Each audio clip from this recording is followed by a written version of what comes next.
Good morning, good afternoon, everybody. Thanks so much for joining this next episode of In a Nick of Time. We're going to get started in about 5 minutes with Jyoti joining us from Harness and Traceable.AI. So stay tuned. We'll be talking about a lot of great information about developer experience and how to enable teams to move at the pace of relevance. So we'll get started in about 5 minutes. Stay tuned.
Good morning, good afternoon, everybody. Thanks so much for joining this next episode of In the Nick of Time. We're so lucky today. We have who I call the Elon Musk of Cloud Native today with us. It's going to be a very interesting episode. So you better be ready for your questions. Don't forget, we have already about 150 questions from social media. So if you want to ask questions live, you need to start with a Q in the comment section below, and we'll take a few of those to ask Jyoti, our guest, the CEO of both Harness and Traceable.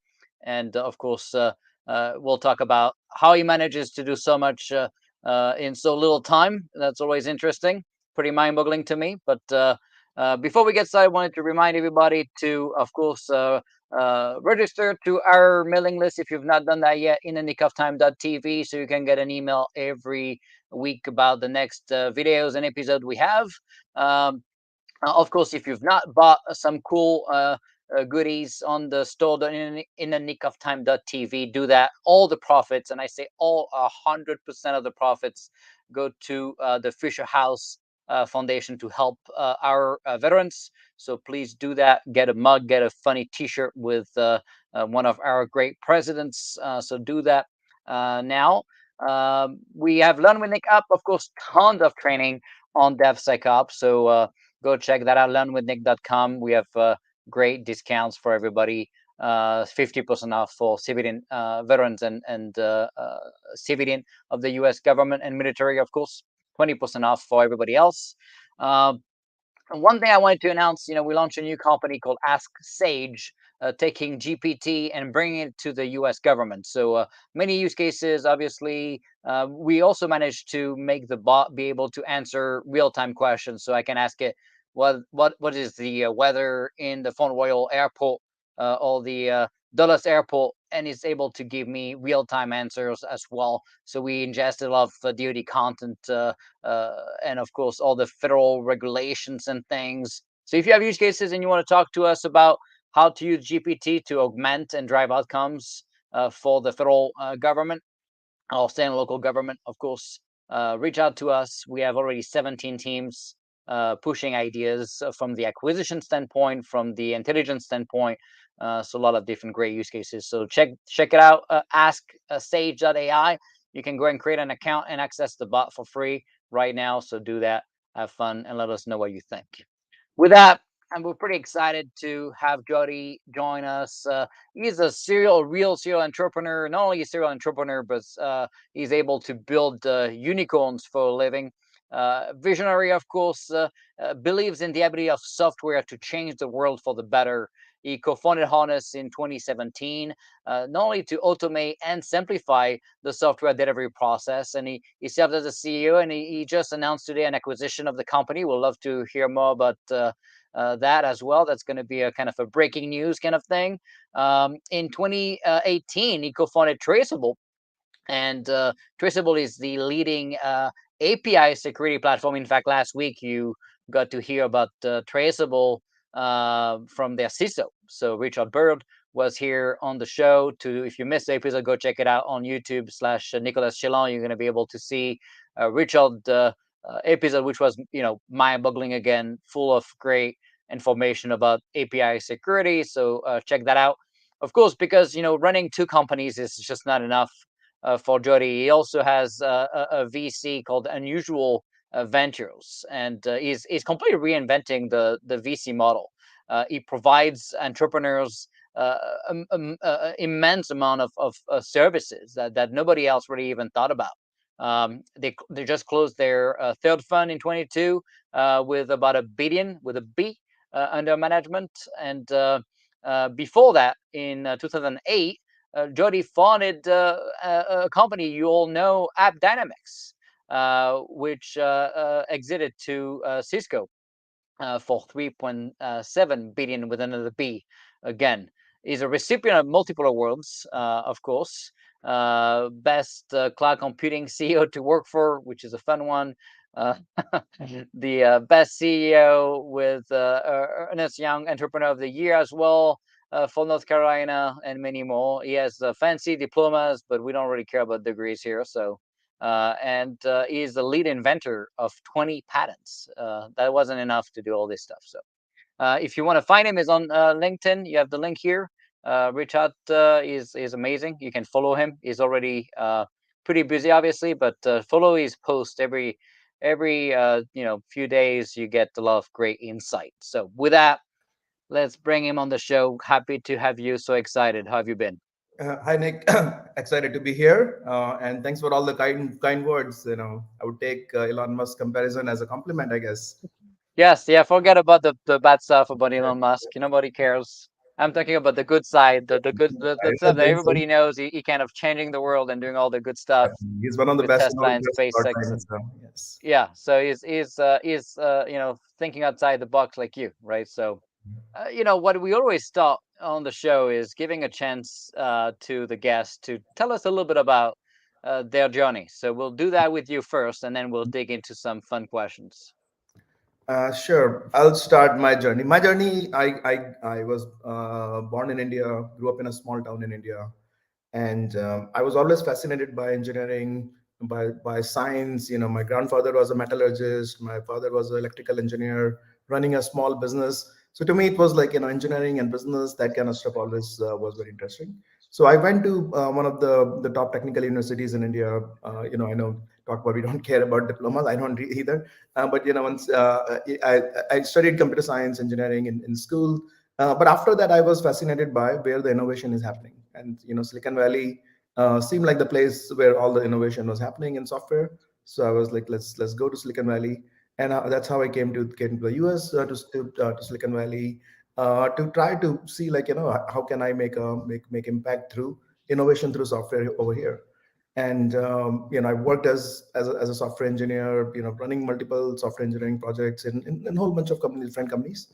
In 2007, I got really fascinated and almost, I would say, frustrated by problems we had in software. Like, as if you're a developer and you're building complex distributed systems, and things go wrong in your software, and things go wrong, how do you troubleshoot it? How do you fix it? How do you diagnose the root cause? And that could get very, very complicated and messy.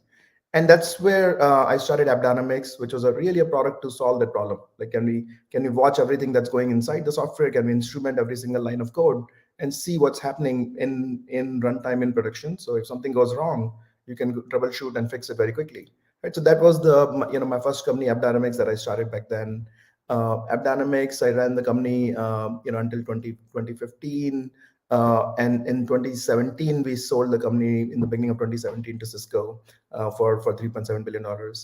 Uh, and for me, the what I always looked at, so much opportunity in the developer ecosystem. Like, my primary thesis is that we are going through this massive transition in the world, right? A big revolution in the world that's being driven by software. Like, you had the agricultural revolution and the industrial revolution, and if people will call this era, this really will be the software revolution era, right? So, and you have 35 million software developers in the world. About $3 trillion, trillion with a T, is being spent on writing software code, but it's full of inefficiencies, and it's the entire process is kind of broken. And I would say it's still in the early innings of how good software engineering could be done. And that's the so I get fascinated by those kind of problems. And after my first company I've done, which was sold to Cisco, I was like, we have so many problems left in the developer world, and let's solve some of them. And that's when I started Harness, and then later on Traceable. Yeah, it's amazing. I think when you look at the exit with Cisco, the fact that the company is still here, right? I mean, it's just you see a lot of exits where the company ends up destroying kind of the baby that you built. But in this case, the product was so resilient and powerful that even a large team couldn't let it go behind, and is still relevant today. People still massively use the stuff you built. What does that make you feel when you see the product still being relevant in 2023? Yeah, no, that definitely makes me feel good that we built the right foundation. I think the core thesis that we invented in AppDynamics was that this notion of a distributed trace or a transaction, like, the how you monitor something is not what's happening on one server. You monitor the user transaction, like what a user does. And that has lasted over more than a decade, that concept, because we brought in that concept as among the first company. We had the right kind of innovation and the foundation around it, and we focus on very complex systems, very complex enterprises, very complex software applications which require a lot of distributed systems. So that's where AppDynamics was the strongest product, and we were among the most innovative companies in that space, the observability monitoring company. I would say, in hindsight, if you were independent, who knows, we might be innovating even more. But I would say Right. I would give credit to Cisco. Cisco is great in acquiring, like compared to some other larger companies. They do a good job. They have the whole let's say a system figured out on how do you bring in good products, good technologies, and how do you execute well on it after execution. So definitely kudos to them to do that. But obviously, like, as I'm a product guy, so when I hear, like, we are using your product, like even now, like, someone is like, hey, we are using AppDynamics and we love AppDynamics here, it definitely makes me very, very, very proud. And it's kind of a fulfilling moment that you're really solving a problem for someone. But I also, like, also another part that's fulfilling for me is more on the human side of it. Like, there was a big exit for AppDynamics, so we had, like, hundreds and hundreds of people, I think more than 400 people who made millions of dollars in, financially. But it's a changing outcome for like, for a lot of people. And sometimes I get a text from someone, hey, I just bought a new house, and thanks for the Abdynamic stock. I find that the most fulfilling. Like, okay, it's not just we made an impact with the product, but we also made an impact in so many of our employees' lives.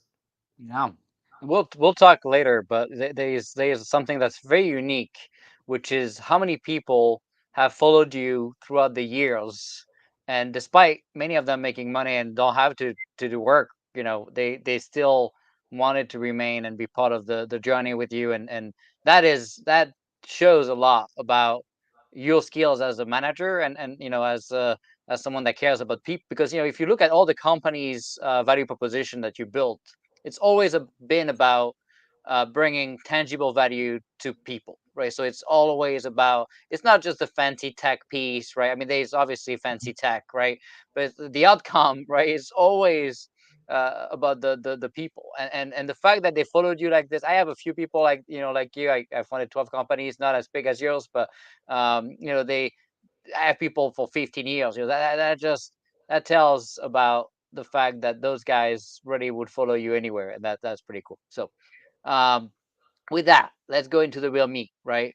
Obviously, we have had a great episode with Richard last week about API security and the landscape, and where nation state are going, and why all this matters with the recent breaches and stuff. But Harness is obviously complementary. Obviously, I see teams using both.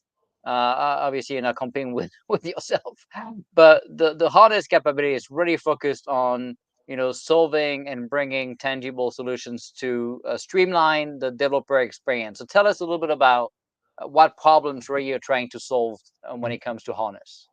Yeah, I would say the what we are trying to solve at Harness is, number one is to simplify and streamline the software delivery process. And that the developers write code and the code goes in the hands of the end user.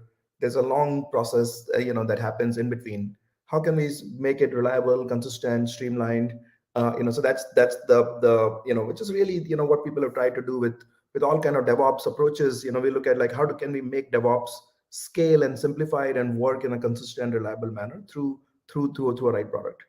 The main impact of that is to remove the toil out of the developers. Like, the developer experience is bad because they are wasting so much time in kind of the grunt work, toil, unnecessary things that could be automated. That's not really the core part of innovation that they are supposed to do, right? So if you look at most of the developers, and we've done multiple surveys, in most organizations they're only spending about, like, 20 to 40% of their time coding and building things. The rest of the time is spent on waiting for approvals and getting the builds to finish, and troubleshooting deployments, or babysitting a deployment, or generating a compliance report, or all sort of stuff that happen around it, that you could really solve, simplify, and automate, and give developers, like, almost like half of the time back.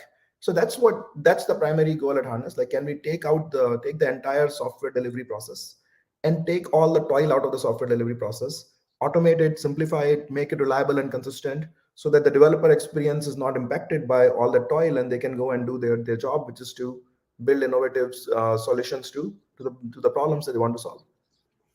And for people that don't know, because some may not know what toil is, obviously it's anything that should be automated that is not bringing tangible value to your day-to-day work. And ruthless automation, as I call it, we have a video on Learn with Nick. I'll put the link for people to go watch it on what toil is, and also how to prioritize. And so effectively, right, what you ended up doing here is looking at all the bottlenecks and all the foundational pieces of the puzzle to do build software in a modern universe from the CI/CD standpoint, from the the feature standpoint, from the cost Mhm. tracking your cloud costs and spending, which most people don't realize they probably can save Mhm. 40% of their costs. I can Mhm. tell you the government definitely is probably Mhm. double.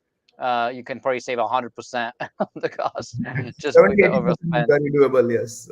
Yeah, it's just so all these pieces, right? And I'm gonna post the link here, so people can later check out the tool, because it's interesting how still a lot of people don't understand the concept of toil, right? And I think it's so important that you manage to not only explain it, but you also looked at the biggest biggest bottlenecks, right? And so when you look at the competition, right? Mhm. Obviously, a lot of companies can, claim they do similar things, right? Because you look at companies like GitLab, they're Mhm. becoming this one-stop shop, right? Way beyond, source repository now. Mhm. Obviously, GitLab CI is a massive deployment in DoD, for example. Mhm. What do you see? How do you see you compete Mhm. against those guys? Yeah, it's first of all, it's literally $1 trillion problem. Like, if you look at the There's amount plenty of, of room. so Yes. the amount of money being spent with software developers, about $3 trillion. With if you look at like about 30 million software developers, average cost of a developer is at least $100,000. If you average across the world, so that's about $3 trillion, and about at least about 40% is wasted in the toil. So that you're looking at Mm. $1.2 trillion that's being wasted in the toil Just that could be wasted. that Wow. could be saved, right? So if we are looking at $1 trillion problem. So I'm glad that there are multiple companies and multiple people are trying to solve that problem and remove the developer toil and bring the right kind of experience. We are coming from a little bit of a different directions and different point of views, though. Like, GitLab, then they've done an excellent job coming from the source code management and focusing on source code management and some of the CI aspects. We started our journey from the other direction, which is to how do you simplify the complex deployments. Like, if you have a and you bring deployments with right degree of automation, right degree of reliability, right degree of security, governance, compliance, and solve the production deployment challenges, which we thought was the least solved problem in the entire CI/CD DevOps ecosystem. So we took the CD part of CI/CD, and we said, okay, let's build a product that's focused on solving the CD part of CI/CD in the best possible way. And that's where our first start is. Which is different than GitLab, where the first start was source code management. But we are directionally trying to solve eventually the same problem, like remove the developer toil. Coming from different kind of directions. There are areas where we are exceptionally strong at. There are some areas that they are strong at. The approach that we take is not force our customers to pick everything from us. Like, we take an approach of very modular approach, which is like everything is designed as a module which you can plug and play. If you like source code. That's a big difference, right? With a monolithic, I mean, GitLab is containerized and use microservices, but you cannot just buy a piece of it. You get all of it or nothing. Yeah, well, and that's the challenge, like, because we believe in, like, you have to give people the choice. Like, if you like the source code management from GitLab, use that. And if our CD is the best CD, in the market, you can plug that in. If our Nice. feature flags is the best in the market, you can plug that in. So we take that approach of, like, being very modular. But also, the reason we also take it is, like, it makes us, internally, pushes us to be very competitive in each of those different areas. Like, when we look at how we build CI, we look at how do we build the best CI in the market. When we do CD, how do we build the best CD? When we look at feature flags, how we do in the best feature flag. And then now it's the choice of the customer and the user Like, do they want that particular module from us or not? And everything we plug into even all our competitors. Like, if our, so we create a very open ecosystem around it where you can take our modules. The other key, like, when now if you like drill down one level, is like, each of your modules, what makes our module different and innovative in the market. A key part of our modules, that, on almost all of our modules, why they are different, is the use of ML and AI to solve the problem in a better way. Like, if you look at, like, say, deploying code, or building code, like, these workflows have existed in many ways for a long time, like 10, 15 years now. So, but these workflows were not very intelligent. There is no intelligence in the workflow. If you look at, like, deployment, the biggest challenge in an automated deployment, that you want to do continuous delivery, which is deployed 10 times a day. Developer makes a code change, it goes through a pipeline, and you deploy. The biggest challenge is, how do you make sure nothing breaks? So you can automate the workflow of, just the deployment scripting, which is what people have done, in the past. But it doesn't have intelligence on making sure that nothing is going to break. So that's where, when we came in the market, we said, okay, let's solve the problem by bringing data and intelligence on top of the data to solve that. Like, can we pull in data from all your monitoring systems, all your logging systems, create these machine learning models of what is the normal behavior of any piece of software, any microservice, any transaction that's happening inside a microservice. How does it perform? Like, there's data is there in AppDynamics or Datadog or Splunk or, Elastic. The data is there. Can you pull in the data, learn the normal models, and use that to make the decisions in the pipeline, in the deployment pipeline, right? So now you can use it to, use to do canary deployments, for example, or blue green deployments, and compare the impact when the change is happening, or when you move from staging to production. All of the decision making in the pipeline can become more intelligent, and when you have intelligent decision making, the whole thing could be automated much better. So that's kind of the approach that you bring in. Like, that you historically, what happened was, the world of DevOps is around, like, you automate things ruthlessly, but there is intelligence and data sitting somewhere, which is in your observability, monitoring, all kind of different systems, but they were so disjointed. So, from my background from AppDynamics, I come from the world of, data and observability. I was like, why don't we bring the data and observability very seamlessly, tightly integrated into the workflow of DevOps, and make that workflow 5x, 10x more better, right? So that's the approach we've taken in, like, how we brought in the most innovative CD in the market. When we look at CI, same thing. Like, we started with CD, but we said, okay, let's solve the problem of CI as well, and think of CI from first principles again. By the way, that the Elon Musk comparison, that's the one thing I always like about him, that first principles kind of thinking of when he's trying to solve a problem. And we looked at CI, like, what do people don't like about CI? And it all comes down to, the builds are too slow. Like, if you ask a developer what is the fundamental problem is, I have to wait 30 minutes or an hour or 2 hours for my builds to run. So we looked at, that people have been doing the CI workflow in, starting in Jenkins for like 15 years, and now, like, GitLab CI or all kind of CI things. But the workflow is essentially the same. The user experience is slightly better, but the workflow is essentially the same. Like, that you just specify, how to compile your code, and you run a bunch of tests, and test pass or fail. There is no intelligence in the workflow. So we looked at, like, if you have to fundamentally solve the problem in the CI, we have to bring some intelligence into it, into solving the core problem, which is, how do you speed up the builds? Like, so we build a lot of intelligence techniques around it. One we call test intelligence, which is, like, say, as a developer, you made 50 lines of code change, and in your suite of 300 or 3,000 tests, you really need to run all 3,000 tests. Can you create an intelligence model that can figure out, like, what is the impact of that 50 lines of change, and what tests really need to be run? So can you bring it down from 3,000 tests to 300 tests, and not compromise on quality at all, with like 100% confidence on it? So now you cut down your build and test time significantly, right? So we bring in a lot of kind of intelligence techniques to CI also, to solve the problem. So when people think of, like, what is different about, your approach at Harness, and how we are solving these problems, to how other people have done, is, I would say, like, we are the only solution, or only company that's very focused on, let's take each of these developer or DevOps workflows, and bring data and intelligence into it, to remove the toil and automate that workflow to the next level. Yeah, that's the intelligence piece and the behavior. Looking at the telemetry piece, obviously that's that must take a very special kind of talent. Of course, you're using algo as a foundation to your CD piece. Um, so when you look at the landscape, right? You look at you started with CD, and then CI and the feature stuff and the cloud costs. Um, And of course, you said, GitLab side with the source code side. The world obviously is embracing GitOps, right? So the source of truth and the Git repo is becoming kind of this crown jewel. Do you see yourself having to look into source code as a capability to go to the GitOps true source of truth? SBOM, signing, all that stuff. Are you thinking of going into the source code side of the world a little bit?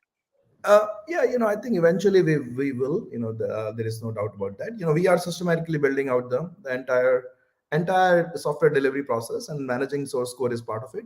But if you think about managing source code and the GitOps, it really comes down to three different things. Like putting your application source code into a Git repo source code management.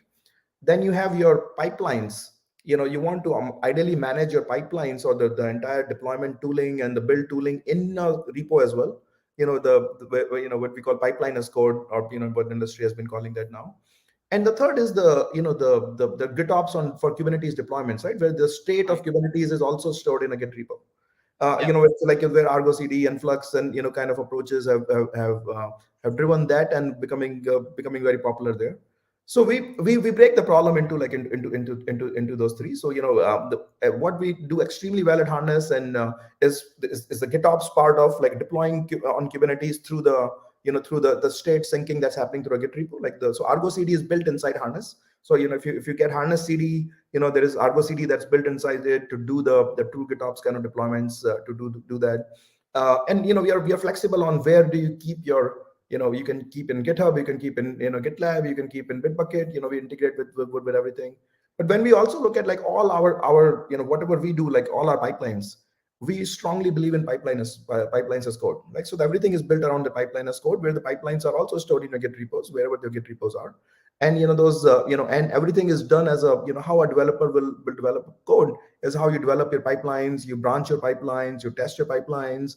They automatically sync from your Git repos. That's part is there. Now the last part is your actual source code, like your application source code, keeping that in a Git repo. And we obviously, when we are building and compiling and and deploying something, you're pulling in from your Git repos, and we integrate with every Git repo. And that's our approach, like very open, and open ecosystem that you can plug and play and integrate with whatever you have. And that's what we'll continue to do. But at some point of time, we will definitely look inside, expanding and having that built into our platform as well. Yeah, so obviously with all the intelligence piece you were talking about, I started obviously my this new company as Sage, based on GPT with OpenAI, right, as a partnership, and obviously talent is tough, right? Finding great AI ML people is always interesting. Although I guess there is some people getting Mm. let go, so that might help a little bit moving forward. But how has it been for you to find the talent for that piece of the, because it's mixing the DevSecOps world and the AI world, right? So Yeah. Well, it is always hard to get good talent, like, and especially good AI and ML talent. But we have been pretty fortunate, like, to bring some of the really good data scientists, really good ML engineers, good data pipeline, data process engineers to help us through those. Our approach to it is, ML and AI could be very generic sounding many times. And we actually at Harness, we kind of ban that. Like, don't say like we use AI in our product. Just say what problem yeah, are we solving, right? yeah, So the problem we are solving is how do we make the builds go faster? To go faster, like, normally about 80% of the build time is running tests. So can we cut down your test time by 30-40% by being more intelligent about it? So our AI is focused on, like, just like laser intelligence, yeah, focused on solving that problem. We don't care, yeah, like, what how we solve it is really, that is the outcome that the user wants. Like, can you cut down my test time by 50, 60, 70% there and make the build go faster? So yeah. we don't think of, like, generic AI, at least in our in our in No our buzzwords. Yes. Because that becomes very buzzwordy, right? So Yeah, it's really the outcome. Like, same thing when we look at deployments. We introduced this concept called continuous verification. When we first launched our product, which is really about, how do you verify continuously if, like, if a code change is going to break something or not. And that is where our AI approaches come in, to the bringing telemetry, learning the normal models. But it's really comes down to, can you reliably make sure that, to do a canary deployment, like what the outcome is, is automated, reliable canary deployment. Like whereas our AI is verifying, like what's what when you're doing the sending the canary in the coal mine with the new code.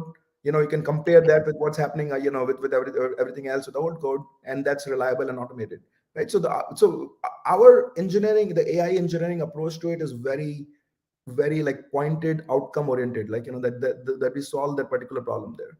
Like when we look at, we are bringing AI techniques into cloud cost management, like which is also like figuring out, when a machine is going to sit idle based on your, like, especially your dev and test machines, and can we automatically bring it down, and when we think the machine would be needed, we bring it back again, right? But again, is that outcome is that your dev and test machines are sitting idle like 60-70% of the time. So can we use some intelligence to automate the management of that, like and remove all of that, the waste that is happening on your in your cloud for your dev and test machines. But so I do think, like yes, you can build generic AI, and you have the great projects around it. But I feel like our job at Harness is to not think about generic AI, but to think about the particular, the problem that we want to solve. Outcome, yeah, the real outcome. Yeah. Yeah, that makes sense. I love it. So many companies have all the buzzwords. In fact, maybe my company has a lot of the buzzwords with all the GPT stuff. But I mean, it's just interesting how 95% of my code was actually generated by the AI itself, right? Even Mhm. the logo of my company was generated by the AI. So it's like soon we don't have to do any work, So it's Mhm. interesting. I think So ChatGPT is groundbreaking for sure. Like, I do yeah, think we see a lot of impact on how software development, software engineering is done. Obviously, you'll see a lot of work on the marketing side. I feel kind of bad for marketers. Like, half of their yes. their press releases and content could be done well. When it comes to Oh the yeah. coding side for developers, I do think there's a lot of productivity gain that could be done. I don't think it will replace a developer, but it can No, no, no. it can assist by Augment. doing like 50, 60, 70% of the job. I mean, I can tell you for me, it was more like 85%. Mm. All the code I had to do for the UI backend SQL, the terms and conditions for the legal stuff was 100% the bot. I mean, it's just very interesting. But anyway, Mhm. so obviously you talked a lot about developer experience, right? Mhm. There's a lot of issues. You talk about time. Time is obviously valuable, right? But there's also security issues, right? We see developers forget about cyber, right? Moving fast is great, right? But if you move fast and you build a bunch of future tech debt, that's obviously not ideal. So when you think of the problem, right, you mentioned a lot so far, the timeliness and the saving of time. What other things do you think is important when it comes to developer experience? Yeah, I think the number one thing I feel is to remove the barriers. Like, if you give developers a lot of barriers, that you have to go through this approval and that check and balance and this approval, and it all takes All the time. bottlenecks. So it creates a lot of bottleneck, and developers get very frustrated, and their experience is not good. So you Yeah. want, but the reality is, you want to have the checks and balances. You You want want to have some. the controls. You can't, you can't run with, like, move fast and break things. The Facebook mantra from the old Particularly days. in DoD, you don't want to do that with jets Yes, and planes and yeah. actually, when we launched Harness, one of the tagline we used, which was pretty popular, was "Move fast and not break things," and that was like, how do we make sure that you move fast and not break things? Was a play on the Facebook, tagline at that time. It's So the only way to solve that is automating the controls, like, because you can't take away the controls, and the checks and balances, and all the gates. So you have to automate those. If you automate those, and you give the developers guardrails, where you say, okay, these are the guardrails, where you have to, your number of vulnerabilities cannot be more than this, or you cannot have these kind of vulnerabilities, or your cost of your application cannot go up, or you have to have run, like, at this level of performance, score at least, or quality score at least. So you give them those guardrails, and you enforce those guardrails in your pipelines. Like, those guardrails are there, automated in the pipelines. Like, something is checking, like, are you meeting all the guardrails, or, without a human trying to figure it out. And then the developers have freedom, like, that these, they know the rules, they know that these are the guardrails, they can go and innovate and run as fast as they can within those. And if they violate the guardrails, something will automatically stop them, and maybe they need to go in a special approval in that case. Like, it's only so one out of 100 times you need to get a special approval, and the rest of the times, you're free to go. To me, that I always feel is the single most important thing, that because developers need freedom. they want to innovate at some velocity. Development is a creative field in some ways. So if you create a lot of barriers, they just it's frustrating experience for a developer. So you have to automate the guardrails and in your pipelines and create an exception process around it. That's If you do that, you can really improve the developer experience. And a lot of it comes down to guardrails around quality, around security, around performance, around cost also. As you move in the cloud, that becomes a developer responsibility as well. And you automate all of that, and you create visibility around all of that.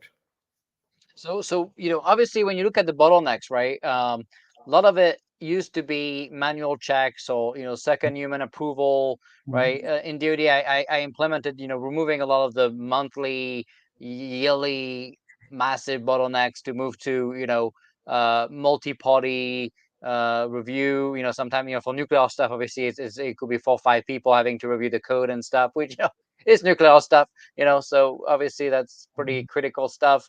And then for other stuff, like, okay, maybe you need just a second person to review the code and stuff. So how much do you see intelligence and kind of the AI work you're thinking about also be able to completely automate some of these bottlenecks? I do think that's the if you look at the Chat GPT, OpenAI kind of technologies, the code review is definitely a process that could be heavily automated, because Yeah. you could figure out what potential bugs are, if it's a code written properly or not. What a lot of automation like we do at Harness is to run the tests and enforce the outcomes of those, to make sure that the performance tests are run on the new code change, and the new code will not perform any slower than your previous code. Mm, Or if it does, then things will stop automatically in the pipeline. Or wow. we're comparing, when you ship new code, are there new vulnerabilities that got introduced? If there are no new vulnerabilities and the vulnerabilities are same as what you're shipping before, that was fine. But if new That is vulnerabilities, huge, right? then you That is massive. automatically track that. We're also looking at enforcement around, have you run the right kind of test? Like, have you run full suite of functional tests? And what and some functional tests starting to break, what will happen? So all those kind of the enforcement around what the checks mean could be automated around the code. So you want the code review process, which is like someone is looking at the code and saying, is the code written properly? Where you can, I do think, where the AI can really help there. But then there is a lot of things that you have to enforce, like what changed, like what is the impact of that code change on new vulnerabilities, on performance, on quality, and even cost. Like when you deploy this new code, Yeah. you deploy to a small environment to test it out and see, okay, is the cost per transaction, or is it going up significantly? So if you deploy this code, your cloud cost bill is going to go up or not, right? So you can automate some of that as well in before you do things. That's huge. By the way, I don't think anyone mentioned this to me before in your marketing slash sales team stuff engagements. The tracking of performance drift and kind of cloud compute and stuff that I don't know anyone doing this, and I can tell you obviously all that telemetry and the keeping track of you mentioned vulnerabilities too, right? I Mhm. remember working with CloudBees when I was in the government, and they had quite a lot of tech that 12 years old, obviously Java app with a Mhm. bunch of plugins, right? And they were trying after me getting angry a few times to tackle down, the number of CVEs they had in the product, but they would do that, but then the new features and the developers had no process to scan the new dependencies, and so they would bring new tech there and new dependencies by the time they're done typing, and so not only they would try to take down the legacy debt, but then they would create new debt. So you're saying effectively you will see that not only here's the vulnerabilities you already had, but Mhm. oh, by the way, now with this new code, you're increasing the risk with these new features.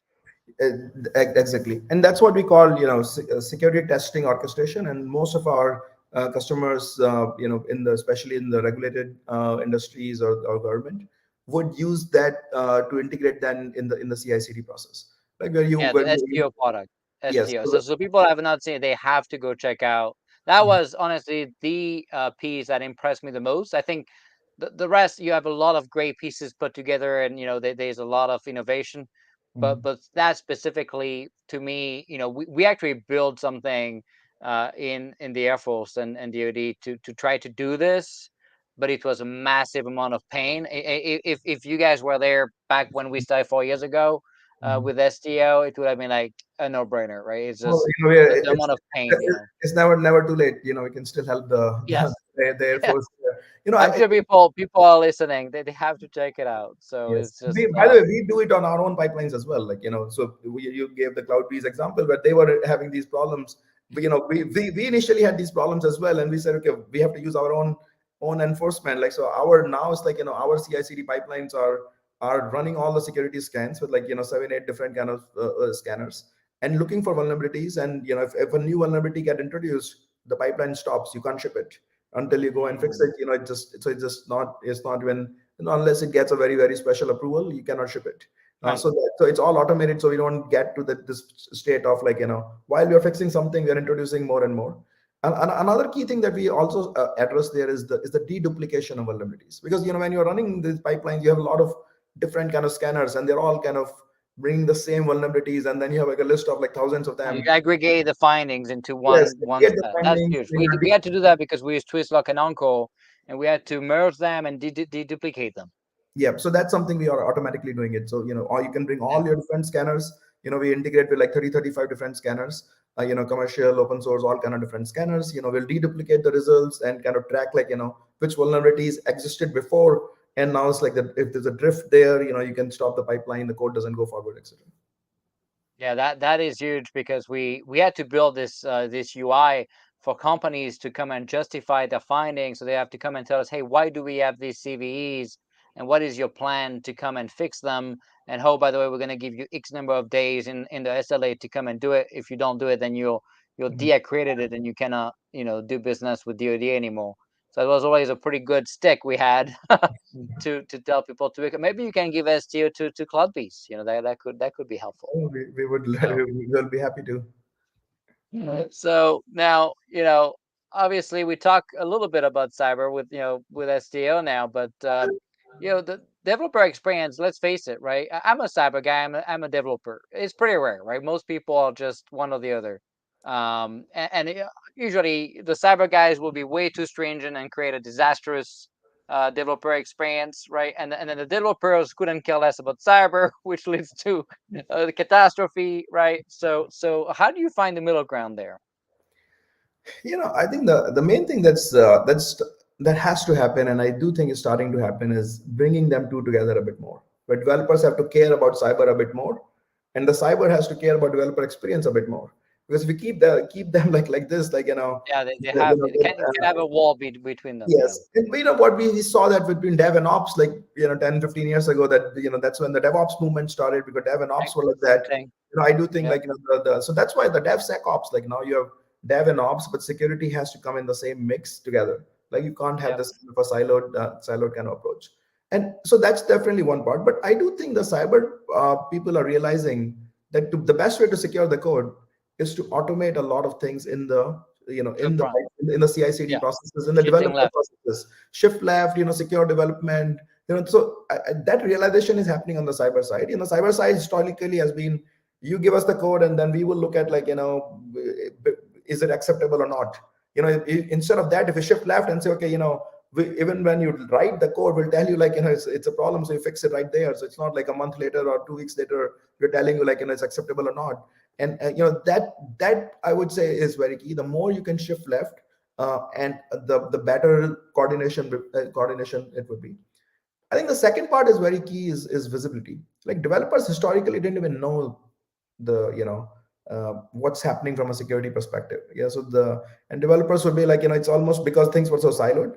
I do think they need to start speaking the same kind of language, like, that these are the vulnerabilities in your code, and this is the impact of those vulnerabilities. Because if you give developers a list of these are the 2,000 things, and they are like, okay, these most of these don't make sense, or like they're speaking different languages, and, like, things that cannot be justified, like, you have to compress those 2,000 into, like, what is actionable, what is important, what is being really used. Right, So prioritizing and stuff. Yeah, prioritization. So that part has to be solved, for security to come into this. There's definitely the other aspect is now the supply chain security, the management of S bombs, and understanding the the dependencies you're with your, the other libraries that you're using in your code, and tracking that. So that has to be, that also we believe the more and more you can shift left and build it part of your CI/CD, the better it would be. So you're bringing SBOM features in the product. We will be launching capabilities around It's that. a median companies trying to build SBOM stuff, but you had a pretty unique approach to it, which was going also all the way back to the source code. Yes. So we look obviously going all the way back to the source code, but our approach is a bit around like the generation of SBOM is getting let's say pretty common, and in some ways commoditized, and the community and the industry has done a very good job in different approaches to generate SBOMs. What the industry has not good job is the orchestration of the workflow after that. Like what Right happens, after, you know, yeah, how, the how do you management. how do you track all the SBOMs? You're doing like hundreds of deployments a day. There are hundreds of different SBOMs. Where do you track them? If a 0-day vulnerability comes in, how do you go and figure out like which deployments are impacted, like, or like where things are deployed, through these kind of SBOMs. We being the CI/CD platform, we are doing the deployments. Like we are doing all the deployments. We know what's deployed where. It's Right. and so we can close the loop on that. We have a full inventory of what was deployed, what version of a container or what version of some code was deployed where, and Mm-hmm. where is the current state of things, and what are all the SBOMs behind what was generated. So like if something comes in, we can very quickly tell you, these are the things that are deployed, which has the impact of this vulnerability. Like the log4j, last year, that where when everyone was scrambling to, okay, where in our production systems so we might be impacted.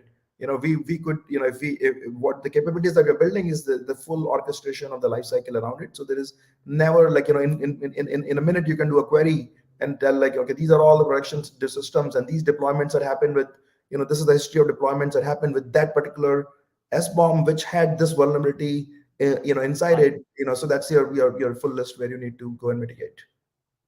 Yeah, that's huge.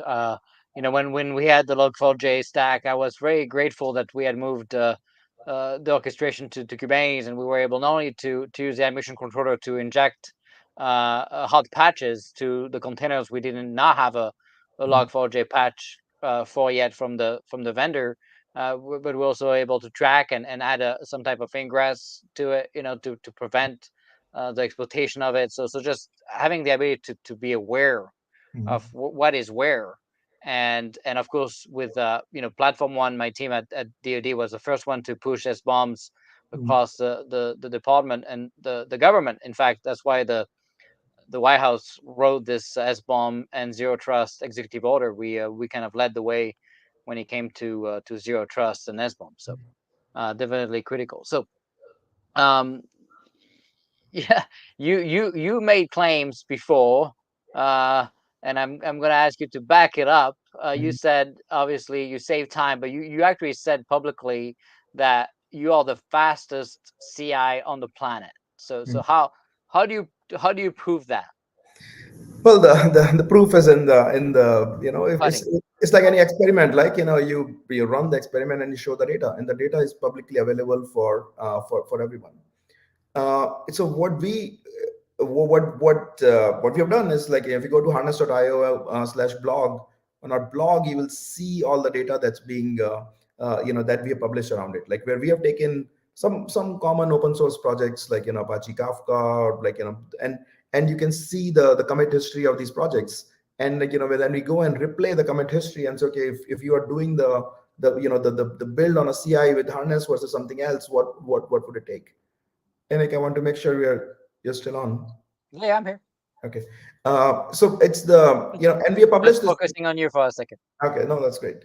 So we have published data against GitHub Actions and Circle CI and Jenkins and like the common CI, and it's very open data and open test. Like anyone can go and run it. Like you can run the test yourself and see how long it takes. So we looked at, like, say if you look at Apache Kafka and you run the previous commits that have happened with us versus a say GitHub Actions, you will see about like somewhere around 5 to 8x improvement. Like what Wow, it that's takes not small. That's it that's takes that's about massive.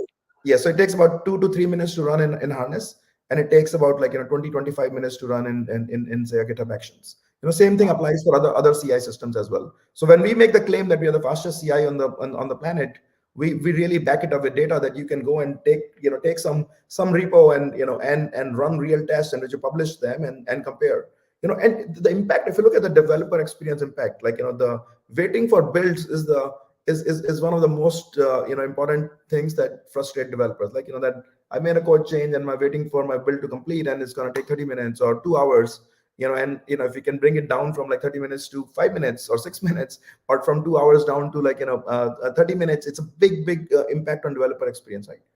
So now the people ask the question, hey, how did you achieve it? Like seems like magic. Like how did you achieve this, right? So yes, there is a lot of innovation that has gone into it. Like one of the innovations I talked about, test intelligence, because a big part of in CI is running tests. So, like you compile the code and you run tests. And as I said, like almost every CI in actually every CI in the world, there is no intelligence about running tests. Like you have a suite of tests and you run them all, and there is no like intelligent ordering into them. There is no intelligent like figuring out like what tests are really useful versus not for the code change that just happened. So we brought in a lot of intelligence, so where we are learning, creating these learning models on like which is like what part of code, like you have all the dependency of every single class and every single function in the code, on what tests are going to be correlated with that part of the code, right? So when some code changes, we know like out of the 3000 tests, these are the 300 that needed to be run, and even out of those 300, this is the order we should run so it fail fast. Like if you run the test that's probably the most likely to fail, you run that first. So if you fail, you don't need to wait for the first test fail and your build fails, you don't need to wait for the other tests to do, right? So a lot of that intelligence is a key part of it. Then the second technique that we brought in, what we call cache intelligence, which is about how do you intelligently cache the dependencies, the different, the libraries, the containers, so you don't have to download the right kind of things. So the caching itself, with a lot of intelligence around caching, makes it much faster on how your CI runs. And then the third part, which is really about optimizing the infrastructure, like the hardware that you will run your builds on. How do you do in the right kind of parallelism? If you have, if can we break your, let's say if you have to run 300 tests and you have to compile multiple things, can we break it and run into like 10 different parallel processes, so things are running in parallel, so we can do that better. So there's a lot of optimization and work that we have done to solve the problem around how do we be the, make builds to go faster, how do we go CI to go faster. So that's what behind it. Anyone on listening here, if you don't believe it, it sounds like too good to be true that we are 3x 5x faster. Go to our website harness.io, sign up for our CI and try it yourself. Like take some code repo, build it with whatever your current CI is. Take the same code repo and build with Harness CI, and you will see the difference yourself, and it will take you like maybe 30 minutes to do that all. Yeah, it's funny because yesterday I was actually testing a GitHub action for a Node.js app. It took like an hour, and I'm like, wow, this is so slow. And you Mhm. look at the default template of GitHub action, they don't even zip the code, so it's sending it, unzip file by file. It took forever. Just publishing the artifacts took forever. Even VS Code is doing this better Mhm. natively. So obviously, they put the ball pretty low for optimizations. Uh, but yeah, I think that's where we look at like there's a lot of room for innovation. Like sometimes these things are like it's not like one massive breakthrough. Like you also look at like little things they tuning, add tuning, up. and optimizing like a lot of different things so that you can create like the 3x 5x, in 10x in some cases faster CI for people. Yeah, and so I had to Google. Well, actually, I used the bot to ask the question, and the bot gave me the code, the YAML code, to zip Uh-huh. the files before and after, and it went down to 5 minutes instead of 1 hour. So just that little Uh-huh. change, and the default template that you get going to GitHub is not giving you that code, which I find to be mind-boggling. But anyway, that's a good example of how you can drastically improve life. So we talk about Elon Musk, but what's so obviously you're touching a lot of pieces, and one of the critic of GitLab is like, oh, you're doing a lot of things, but you're not doing it too well. So you're like, in on the average, a GitLab is like the average of everything, but they don't really have deep expertise. When you Mhm. start looking at their feature stuff, for example, feature flag stuff, it's pretty basic, right? You look at their CD stuff, it's kind of the same thing, right? The Git stuff, obviously, their foundation, so it's actually very good. Mhm. How do you make sure that's not what happened to? How do you decide when you say, oh, maybe we're going to have to look into source code one day, right? Because that's part of GitOps and it's important. It's a crown jewel. Plus, if you look at DoD use case, right, people buy GitLab Ultimate or Premium because we need to have a hosted Git repo, right? We cannot use GitHub.com or GitLab.com. So they buy that, and then they use GitLab CI because it's part of the price. So now for you guys to come and say, well, we have a better CI, we're going to save you time. Well, okay, but you're not bringing Git with you, so we still have to buy GitLab. So now they would have to justify, well, I'm going to pay two products now, right? And and so it's an expense, pretty had big heavy expense compared to just buying one. Mhm. um Creates more complexity, more whatever. So when you decide what's next, and when you decide you're good enough in one of these kind of vertical, and before you move to the next one, Yeah, I think that's a great question. And, our philosophy is very different on this. Our philosophy is good enough is not good enough. It's you have to be you have right? to be you have to be great at each of these before you move to other things. Like so, we To another that's one, the yeah, bar we set for ourselves. So also a part of it is like how we internally organize our teams around it. We organize our teams what we call them like startups within a startup. So Harness is a startup, right. and each of these are like almost like running as their own startups with their own charter to innovate. And the charter to innovate comes to like, can we be the best in doing it? And what does the best mean? You start with the first principles, right? So the in CI, the best is fastest builds, which is what the developers want. In CD, it's the most secure, reliable, automated deployments, which is what the DevOps teams want. In feature flags, it's like the most scalable feature flags, with the right amount of flexibility around managing feature flags. When you look at cloud cost management, which is like the most, we think that the best, the definition of best now in cloud cost management is around automating the cloud cost management, not just showing you where the Not cloud just cost telling is, you but telling you you're wasting money, but fixing it. yeah. So we look at like we want to push ourselves to the best in each of the areas that we build, and that's we won't stop until we become best, and we keep going into innovating and iterating on it. So it's a very different philosophy. So we don't believe in good enough, and the value is in the integrated platform. We look at, yes, the integrated platform is great, and there's a lot of value into it, but each of our areas have to be best in class as well, and that's how we that's what our philosophy on this is. Yes, so we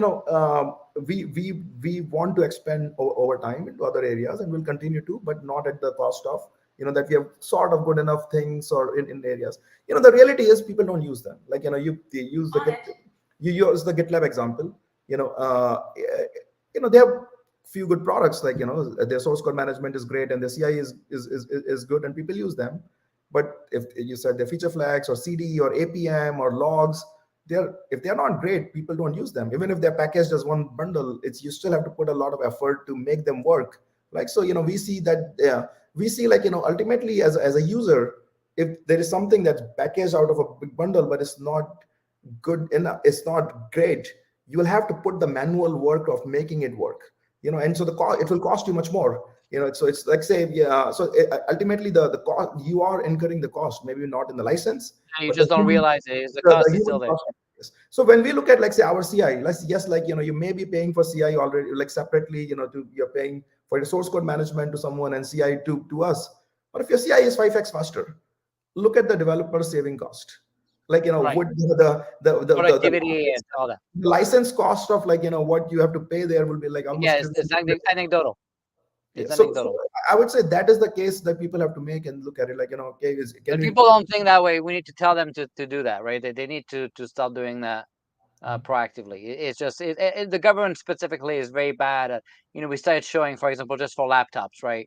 It takes Mhm. 10 minutes to log into the VPN and just start the laptop because they don't even use SSD drives, right? So it's legacy machines, and we had to go and say, hey, look, you're wasting 1,000 hours per whatever per month. What I forgot the number was, but it's billions, right? And they're like, the laptop costs, maybe 50 million, right? And you're wasting billions. It's just always interesting how Mhm. productivity, sometimes people don't track it. You made an announcement today, I believe, Yeah. about Propello, right? Is that the name, if I'm not Yes, the mistaken? propeller. It's Yeah. your part. Uh-huh. I never heard of them before, so I don't know much about what they do. So can you tell us a little bit why Sure. you thought you would buy them? Yeah, that's the breaking news that we have today. So good timing for that.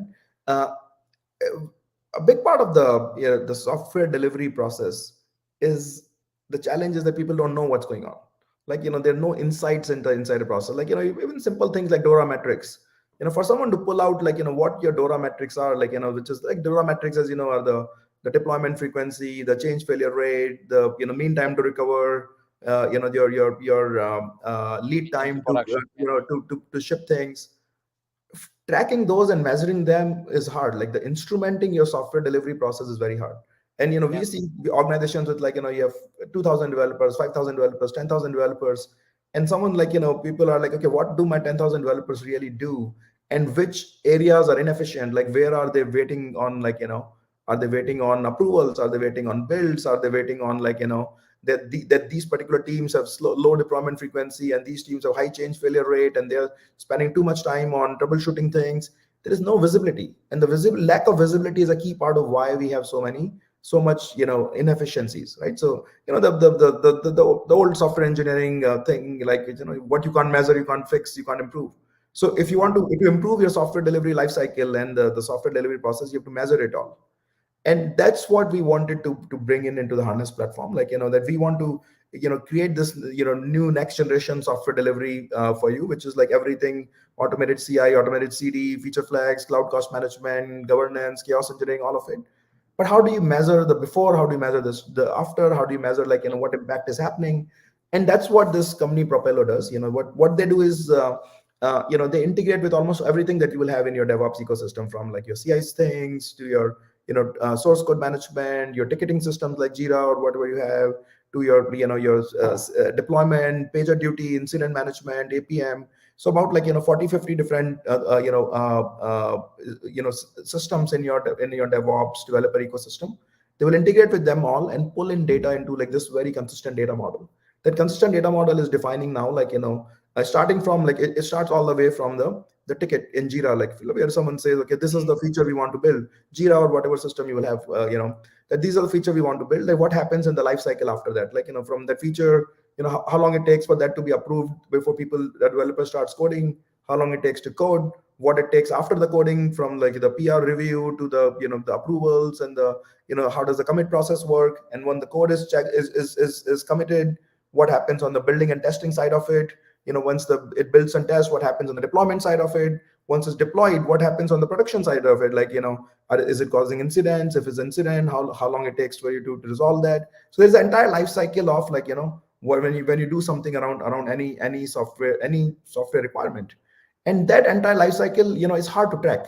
What this product Propello does is to automate all of that. That you bring it brings all this data and adds to like a data model around like what does the entire life cycle look like, right? So now you can slice and dice the data and have all kind of visibility inside.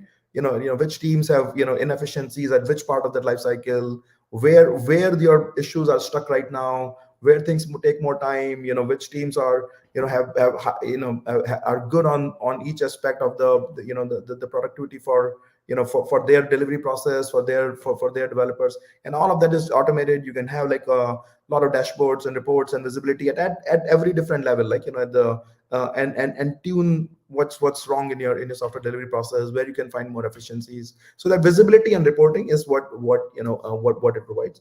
We It will be a module on Harness platform, very completely integrated into the seamlessly integrated into the platform. We're calling it software engineering insights, which is Mm. that you want the insights into your software engineering, and that's lacking. Like it's almost anywhere, like I find it actually almost very ironic that I go into, like I'm also an investor, right? So I go into board meetings, etc. When you go into a board meeting, like say like a tech company startup board meeting, so your head of sales, your VP of sales, they come in with like full dashboards and reports on everything, and But not the everything very development teams. very measured and instrumented. Your VP of marketing will comes in and say like dashboards and reports and everything is instrumented and measured. Even your finance VP of finance will come in and CFO and say these are the dashboard reports, analytics, data charts on everything. Your head of engineering comes in, really no dashboard report chart With a something. slide. Yeah, the slide. Come on.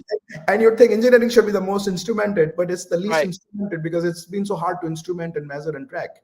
And to me, Yeah. that's a big part of why we have so many inefficiencies around software engineering. So we are very focused on let's measure it and instrument what happens in your software engineering processes and give people the data and visibility around everything from the every phase of it, like which is the what happens from the when you have the issue life cycle from the beginning to like the coding process of it, to the testing and building process of it, to the deployment, to the post deployment, and bring it all together into this kind of visibility and telemetry around what happens. And that's what our software engineering insights module would be. It's this company Propello, the founding team came out of Palo Alto Networks. They were running the engineering at Palo Alto Networks, and they saw the problems at running their own engineering there, and not having visibility there. So they started this platform, very very strong product, and running in some very large organizations, financial services, etc. And we want to bring it into Harness platform, integrate it completely into our platform, and bring it to the market. How many people they have? How big are they? uh, it's a small startup about 35-40 people. Wow. Okay. Well, that was a good acquisition, no doubt. I never heard of them before, so now I'm gonna have to take a look at it. Mhm. Very cool. I don't know of any competitor that they would have. No, nothing like that, at least. I don't know of anyone Yeah, else. that market is still in the early stages. Some people call it like the value stream management and starting to evolve into that value Yeah. stream concept. And we look at value stream as one way to slice the life cycle of what's happening. But there, a lot of people look at it like, by particular what features you are building, by different teams, by different organizations, different business units, different departments. There are all different ways you want to organize and learn for this data. But that Hmm. it's really not too much good innovation to understand your end-to-end STLC, and that's what we wanted to bring in. Yeah, no, that's awesome. So obviously you talk about some of the capabilities of the cloud cost products. Mhm. You kind of answered a little bit the question, but what can you actually do to help with it's not just giving insights of where the money is being spent. You're saying you're also looking at automating and making almost like runtime changes to some assets to save money. Yeah. That is when we look at cloud cost management, and if you look at the history of cloud cost management, it's all about visibility. Like, you pull in data from and see, you have like reports and dashboards and where the cloud cost is spent, right? And then someone will look at the data and then they will go and yell at the developers and say, hey, your cloud cost went up here, go and do something about it. And the developers will go and try to troubleshoot it and maybe try to bring it down and fix it somewhere. uh, we want to automate that process to be like that just doesn't scale. Like, I've seen in so many organizations where like once a month some report comes out, the cost people who are looking at the cloud cost bill, they say the bill is going up, let's do something about it, and then people will go and do something. It's just too slow, and that you see Too late, yeah. the 40, 50, 60% waste, maybe 70, 80% waste in many cases is because of that. So we look at the next level of innovation in cloud cost management is automation, like real automation, like where so we what we have brought into the market a few techniques on already on automation. Like obviously we are doing very good job at the visibility side, like what is it's almost like table stakes on like getting all the data visibility, and actually we do much better than many of the existing players by going very deep in the Kubernetes side of visibility. That if you are running in Kubernetes, like most of the historical cloud cost management products were not very deep on Kubernetes. We I do don't know cloud native. It's mostly VMs and that, cloud services. Exactly. So we go all the way down to like the pod level, namespace level, Oh wow. everything at every level. Like we can allow you to understand what's happening on your Kubernetes cost. How do you optimize it? How do you tune it? How do you fix it? Right. But that's on the visibility side. Like where we say, okay, what is broken in the visibility? Let's fix that, which is mostly around more flexible reporting, going deeper into Kubernetes.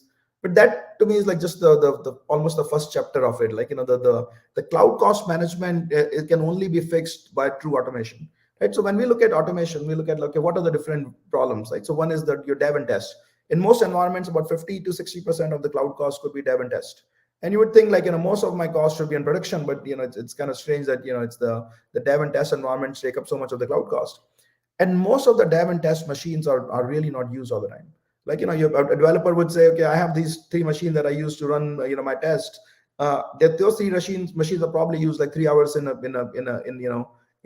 week, or maybe 6 hours in a week, but they don't want to bring them down because there's effort to bring them back up, like, so they're in. Yeah. So what we have brought in this, what we call like a technical intelligent auto stopping.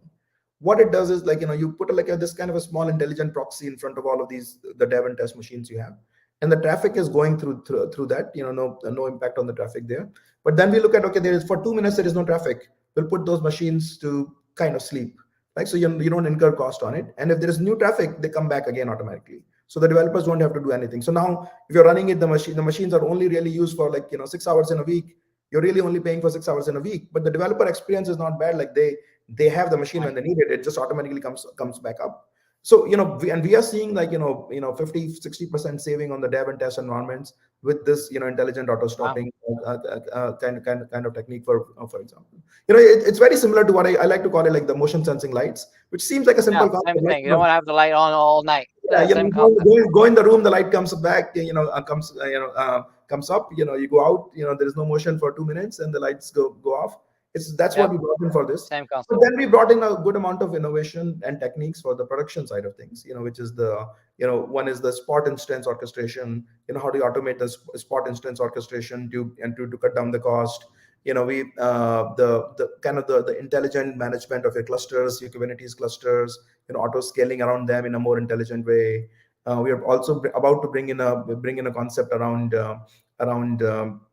management of your reserved instances. Like, if you have how do you optimize, like, automatic allocation of what reserved instances you would need, so that, because many times you can save a lot of money by paying for reserved instances, but you don't know which reserved instances to have.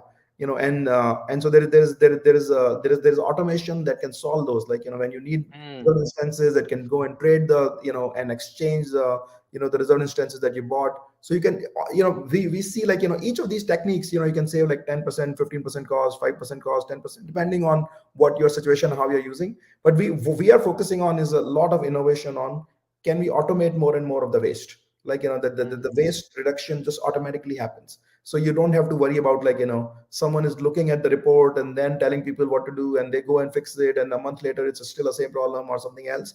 Then how can you automate more and more of the waste reduction? And we are seeing a lot of impact on it. Like, it's and it's kind of like so strange that 40, 50, 60% waste is there everywhere. Like, it's like, that's yeah. the, you would think, like, people would have figured it out, and the cloud cost is so high, so people would put a lot of focus into it. It's an industry wide challenge right now, like, that there's so much waste in the cloud. The cloud providers must not like you too much. They have their tools, but they're doing it on purpose not to make it too good because it's kind of a conflict of interest for them, right? There is, yes, but, all of, if I was in the AWS, their conference, and they publicly claim, they said they accepted it, that about 50% of the cloud cost is waste. So they know that that's a problem, and they accept it. So, to their It's credit. not a problem for them. That's a problem for us, but not for them. Right? It's good for business, for their business. All right. So you mentioned that you're also touching chaos engineering. Can you tell the audience? We have a video on chaos engineering. I'll put the link, but tell us Mhm. a little bit about what it Mhm. is and what you do in chaos. Yeah, ultimately, chaos engineering is about increasing resiliency of your systems. Like, the resiliency is, if something goes wrong, are your system resilient enough to keep up with something that went wrong? The practice was almost pioneered by Netflix. I would say maybe 6, 7, 8 years ago now. And So, and their primary thesis was, like, things go wrong all the time. So the only way you become resilient is by testing for what happens when things go wrong. So, mm, they created something called Chaos Monkey at that time, which was like, this was like something that will go and randomly just shut down instances in the cloud. Like, they were running in AMIs in AWS, and they will just randomly shut down and see, is the system resilient for that? So a lot of the chaos engineering is, I would call it resiliency testing. Like, are you testing for resiliency, that when things go wrong, what happens? So Yeah. what we brought in at Harness is a capability for chaos engineering, but with the also the focus on, like, can we integrate that into your CI/CD processes as well? So before you ship your changes, can you run those resiliency tests and, what we call experiments, resiliency experiments, and, before you go into production, so you can catch some of those problems in your pre-production staging kind of environments, and that's integrated in as part of those control gates in your in the pipelines. Like we talked about the guardrails and the and the checks and balances that are automated in the pipelines. Resiliency testing and the guardrails around that could be automated in the pipeline as well. Many times you can also run in production. Many people are uncomfortable running in production, but and we totally understand that, and we say start with running these resiliency tests and staging environments first, and you don't need to run in production, but sometimes you can bring them to production, all the way to production as well. At Harness, we acquired a project called Litmus Chaos. Litmus Chaos is a very popular chaos engineering project. It's actually the only CNCF project for chaos engineering. So the team that built Litmus Chaos, we brought them as part of the Harness family, and now and then we build sort of a enterprise secure, grade secure kind of offering around Litmus Chaos, which is as a Harness Chaos Engineering module, which is part of Harness platform. People run a lot of resiliency tests, on those, which is like tests around, like, what happens if if you shut down something in a Kubernetes cluster, or the network connection between, things go off, like, so what you're simulating in these resiliency tests is those failures, like network Hmm. failures, system failures. If you have two microservices, what happens if the microservice one cannot talk to microservice two? Would your system will still survive? So what we would do in that case, when you run the experiment, you're blocking the network traffic automatically, to so that the microservice one cannot talk to microservice two, and on like, on one path. And so, do you have a failover built in your system? Do you have some caching mechanism built in? Though, are you resilient for those kind of failures? Is what you're ultimately testing. There is an interesting, discussion actually we have going on in our company. We are doing it, which is, some people say now chaos engineering has a negative connotation. Ultimately, it's about Yes. resilience. So should we call it resilience engineering? And actually, I would love to hear your opinion. Like, is it better to explain in terms of resiliency engineering, or is it better to explain as chaos engineering? Well, there's pros and cons on both sides. I think the whole point of chaos is to say, look, we're gonna be willing to do that to production systems, right? In DoD, it was always a pretty big pushback, and so we had to always explain it. It creates a little bit of a challenge, but it's also like a waking up moment of like, hey, you should be comfortable enough and have the resiliency baked in to be confident that it's not going to be chaos. So I think it's kind of a a way to wake people up a little bit. I get the point. I think there's a whole debate. I think that my fear now is if a single company or even two or three companies start renaming things, then it's going to create kind of confusion in the market landscape. But it might be a little late for that now, I guess. It can kind of became mainstream, so I kind of like now chaos engineering, but for sure you can tell, particularly in nuclear safety and airworthiness teams, the chaos piece. I mean, you can't obviously crash a plane, and right, so people will always overreact, right? But that was a good exercise for me to actually flip it on its head and tell people, well, yeah, but the whole point is to do it proactively in a controlled fashion, so it doesn't end up like chaos. But it takes a certain level of maturity in DevSecOps to get there, right? So yeah, I mean, for sure, in the marketing, you could certainly still use resiliency as a primary selling point, but I would hesitate renaming the category as a whole, I guess. Yeah, that makes sense, and that's kind of the debate that we were having as well. People, as you said, like, people need a certain degree of maturity in their DevOps and DevSecOps to be Oh comfortable yes, with, even talking about it. doing something Yeah, like this.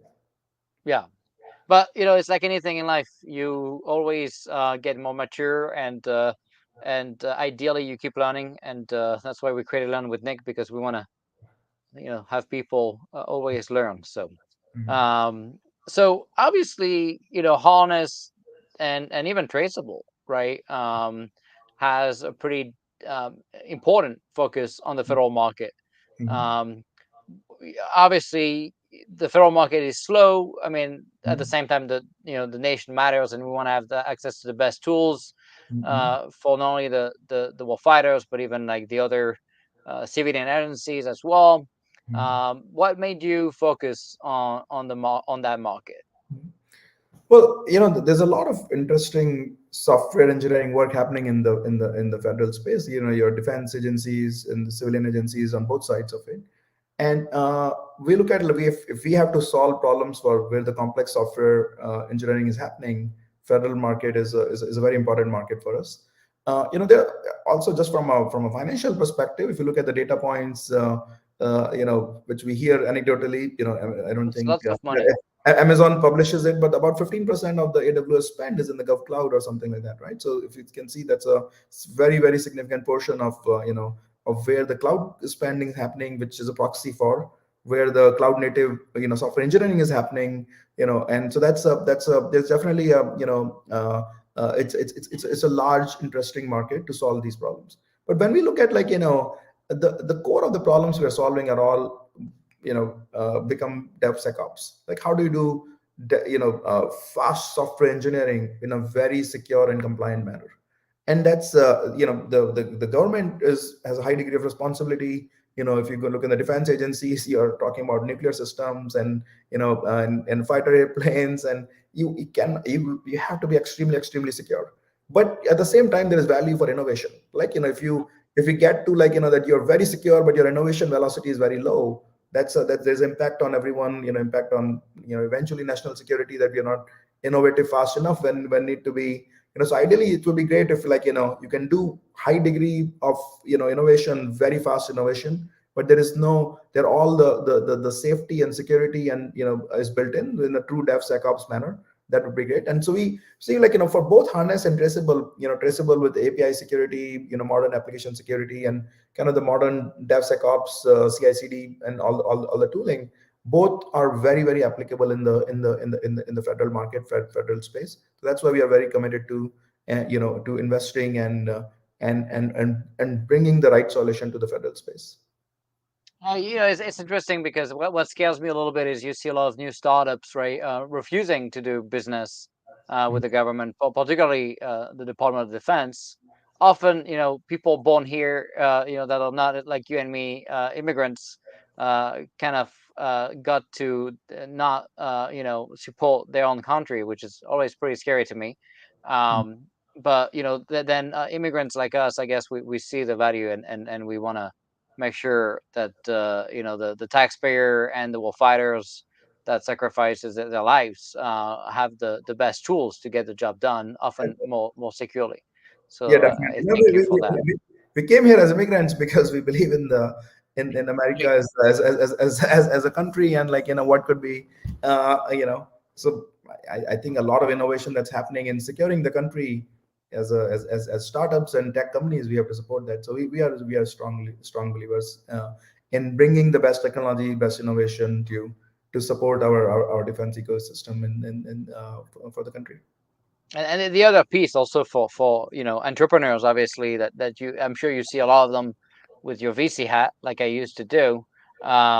The fact is, during a recession like we're facing, the government money is not going anywhere, right? So so it's a pretty safe market. Yeah, So it's the only thing is, it's slower moving than, like, say, look, the industry, but that's fine. But, once you have it, though, it's you have it. yeah, from our perspective, we look at, we're not doing it for the short term. We are doing it for the long term. We are building a platform Exactly. for the next next 10 years, even longer.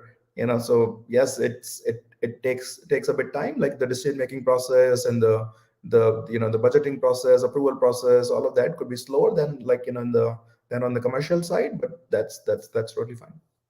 No, no doubt. So I guess talk quickly. I mean, you have your VC hat. You know the drill. You know what's going on. You've done multiple acquisition, obviously, recently.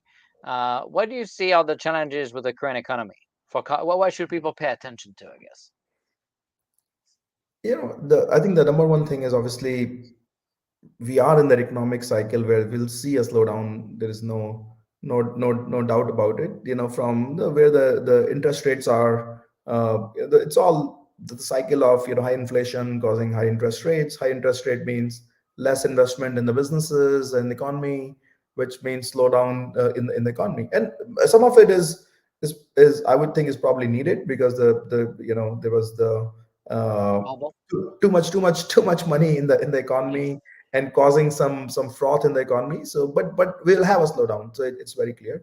What we are seeing is the tech side of the economy has a higher or a faster slowdown than the other aspects of it. Like, if you look at finance and retail and entertainment, there is not as much slowdown yet. But on the tech side, there is a bit more. But a part of the slowdown is driven by the stock markets, and how the stock markets used to value the tech companies. So there is some part which is like the slowdown on the tech side. If you talk to like Silicon Valley tech startups, it's I would say the impact of the economy is much higher than almost any other industry right now. But a big part of it, that is the valuations. We had like this last 3 4 5 years of extremely high valuations in the stock markets for high growth tech companies. So those valuations came down like 50, 60, 70%. And now that starts to impact, like, everything that's happening in the venture capital ecosystem.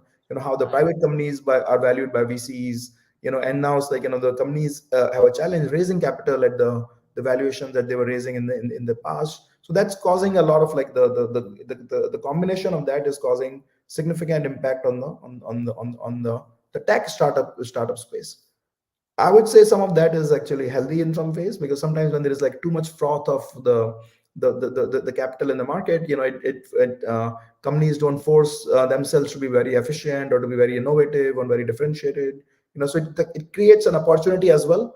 But that said, I do think, like, there is a there's a bit of an adjustment that goes in there.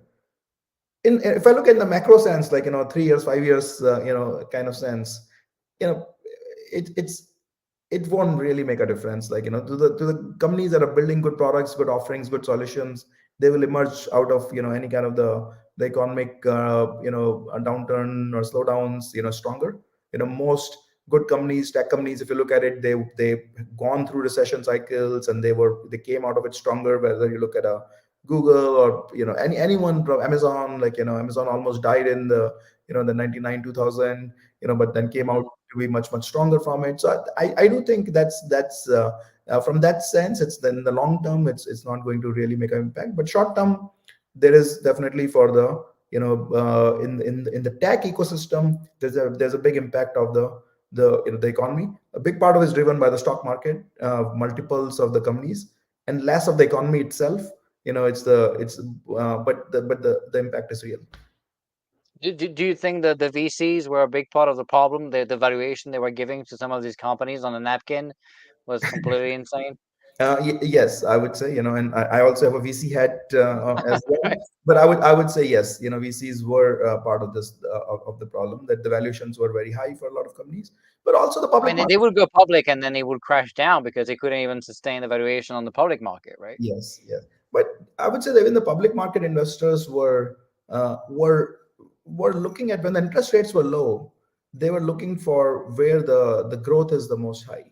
In the tech Right, sector is where the growth is the most high. Like, there are not too many industries where companies are growing like 40%, 50%, 60% year over year. Like, if you in right. most industries, if your business is growing like 5% year over year, that's You're that's pretty considered happy, as yeah. growth. So the public markets were, when the interest rates were very low, they were saying, they will value all the high growth companies, and they were looking at, okay, if your business is inefficient and you're growing at high, will pay you significantly high.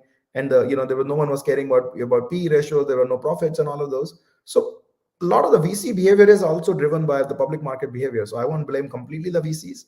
I'll also look No, at no, like no, for how the sure. public markets were valuing the tech companies and the growth companies in a low Right. interest rate environment. In a high interest rate environment, the math completely changes for them. And then that math has to change for the VCs as well at some point. Yeah, no doubt, no doubt. So I guess, everybody is wondering how you manage all this stuff, and you have the VC and you have all this stuff and you manage to do all this and still survive. So how do you do that? I guess I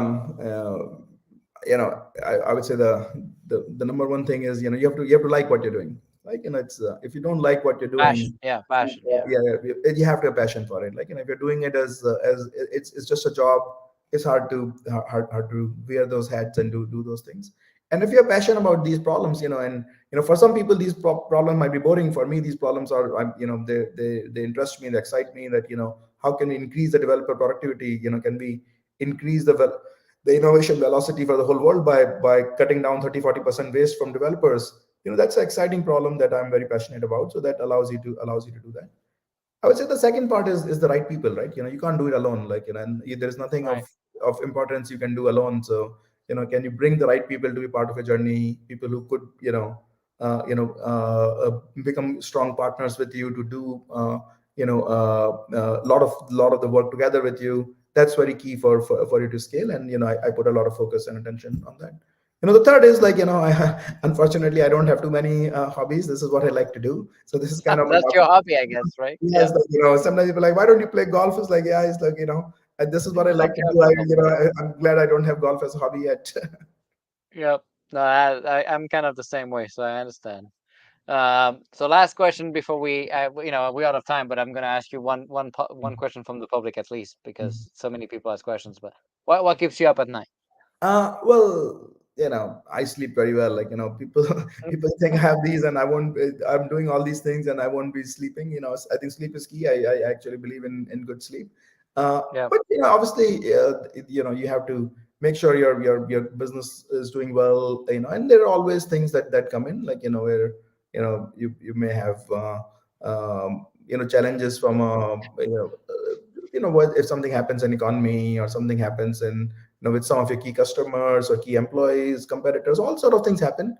But, Yeah. there's no point losing sleep on it. Like, I look at, like, I only to me, it's like, there's something that I cannot control. No point worrying about it. If there is something I can control, no point worrying about it. You go fix it. Like, why worry about it? Just go and act on it. So, if you just keep Right. worrying about something, and, like, what's the point? So, that's kind of my philosophy around that. Yeah, that makes sense. It's better that way anyway. So one question from the public. Um, he was asking about the CD security challenges. He said in the closed side, I assume I don't know if you know what that means. I assume that means the classified side, or Mhm. when the CD environment is disconnected from or air gapped, let's say. Mhm. I think that's what he means, unless you know what that means. But Yeah, so, from a harness perspective, we bring our platform in a fully air-gapped environment. So, mhm, if you want to run your CI/CD pipelines in a fully closed air-gapped environment, nothing connecting to the cloud, nothing connecting to, any external systems, you can fully run it like that. The security challenges are kind of the same, like, which is the how do you incorporate security testing, vulnerability scanning in the CD pipelines? How do you make sure, like, the right kind of approval logic is built in, like, who approves a code change? If there is an exception, how do you automate a lot of the testing, from security testing to the to other performance, quality, all kind of testing inside your pipelines.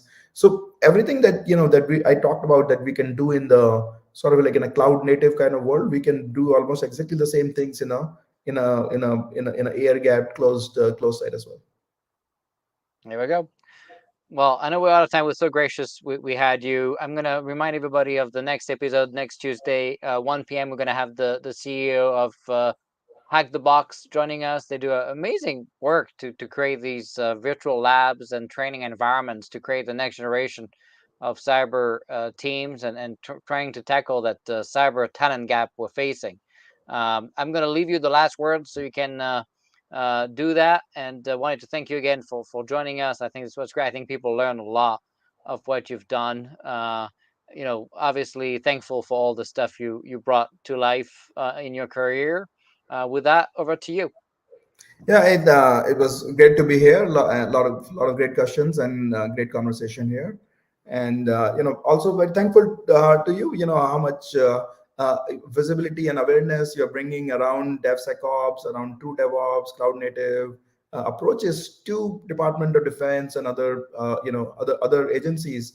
Agencies that you would think Normally the perception many times in the industry, in the on the vendor side, is that these kind of departments would be behind. But it's great to see the awareness, and the innovative mindset around doing secure development, DevSecOps, DevOps, cloud native, Kubernetes, and the role have you played in it.